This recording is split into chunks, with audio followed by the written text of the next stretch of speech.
Víte o tom, že kupovaný kuře je vykrmený za 28 až 32 dní?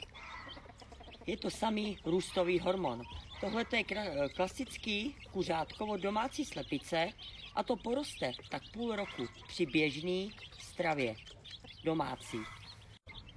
Brojleři ve velkochovech jsou krmení směsí, která obsahuje růstové hormony BR1, BR2 a BR3.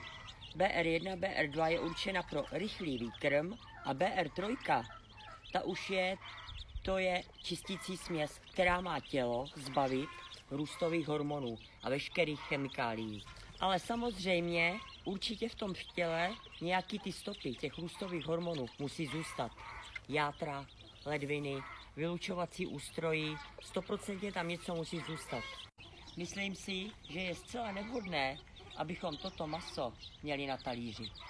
Bohužel i v českých chovech se krmí těmito hormonálními směsmi.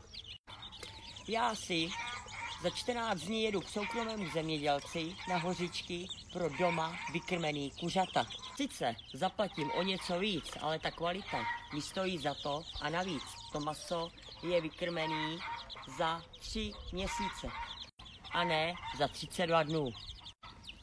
Čili rozdíl je 60 dnů a to už vám musí něco dojít.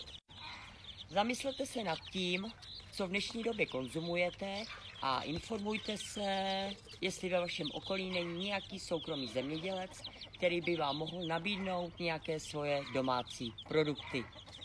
Vaše Káťa.